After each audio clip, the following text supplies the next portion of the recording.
संस्कार का दोष।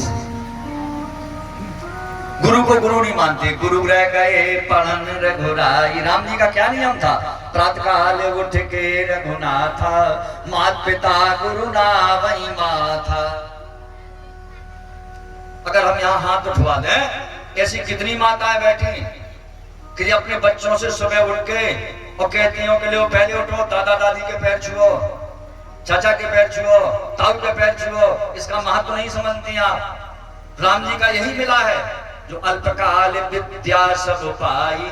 चार चीजें अगर अपने बच्चे की किसी को बढ़ाना है, आयु, विद्या, यशो, बलम, वृद्धोपसेविना। प्रत्येक माता चाहती है प्रत्येक दादा के अमानाती ज्ञानवान बने। माँ बाप चाहते हैं बच्चा बहुत अच्छा बुद्धिमान ऑफिसर बने, पढ़ाई करे, लेकिन उसका मुख्य सूत्र तो आपको सिखाई नहीं रहे। अगर उसको निरोग बनाना है, दीर्घायु बनाना है, यश फैले उसका, विद्या अच्छी प्राप्त करे, तो अपने बच्चे में एक आदत डाल दो। प्रातः काल उठ के रघुनाथा, मात पिता ही गुरु ना वही माथा। अगर आपका, लेकिन इसको पहले आपको करना होगा। किसे?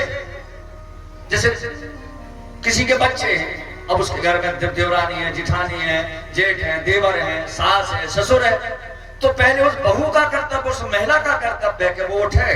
सिखाना पड़ेगा ही नहीं लड़के, वो तो उठे और अपने सास के पैर छुए, ससुर के। जब बच्चा देखेगा कि मेरी मम्मी रोज पैर क्यों छूती है, सिखाने नहीं पड़ेगा, अपने आप वो दादा दादी के पैर छूना प्रारंभ कर देगा, माता पिता के पैर छूना प्रारंभ कर देगा, चाचा चाची के पैर छूना प्रारंभ। और अगर ये आपने सिखा दिया, मैंने परसों सुनाई थी मार्कंडे इसी की आयु पे अमर हो गए थे।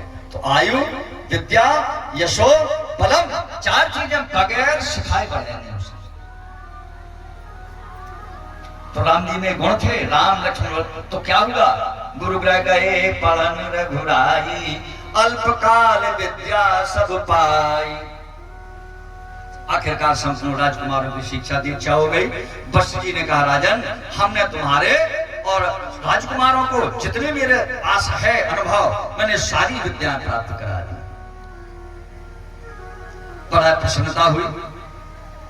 तो यहां तो ये चल रहा है, और वहां आप देखें राक्षसों का जो प्रथम जब राम जी का अवतार हुआ कि बारे खलयत चोर जुआरा, जेलम पट पर धन पर दारा, जय जय देश धैन तुझ पावे, नगर गांव पुर आग लगावे, माँ नहीं मात पिता नहीं देवा, ओ साधु न सन करवा वही सेवा।